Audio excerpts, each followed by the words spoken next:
कोल्हापुरात भरारी पथकाची मोठी कारवाई पाहायला मिळाली। मतदारांना वाटण्यासाठी ज्या साड्या आणण्यात आल्या होत्या त्या जप्त केल्याची माहिती। उमेदवाराच्या नावासह पाकिटावर आशय लिहिलेल्या साड्या आता जप्त करण्यात आल्या। कोल्हापुरात निवडणूक आयोगाच्या भरारी पथकाने ही कारवाई केली आहे। प्रत्येक पाऊल प्रत्येक कृती नागरिकांच्या सन्मानासाठी असा आशय असणाऱ्या साड्या मतदारांना वाटण्यासाठी ठेवलेल्या साड्या आता जप्त करण्यात आलेल्या आहेत।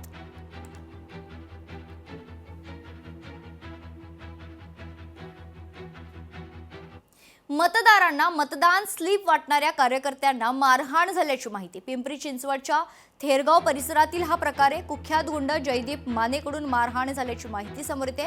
राजेश वैद्य या तरुणाला शिवसेना उमेदवार संतोष बारणेकडून शिवीगाळ करण्यात आली, तर दुसऱ्या घटनेत केदार राजू जगदाळेंना गुंड जयदीप मानेकडून मारहाण झाल्याची माहिती। वाकड पोलिसात दोघांविरोधात गुन्हा दाखल करण्यात आला आहे।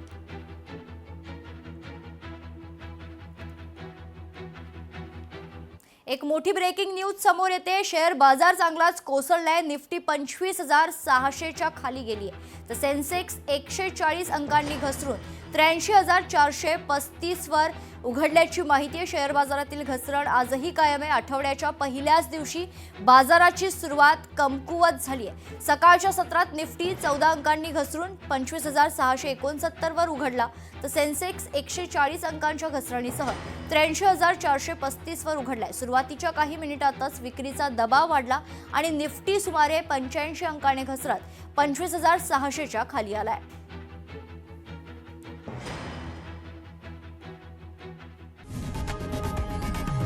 लोकशाही मराठी ऐका, पहा, जागरूक रहा।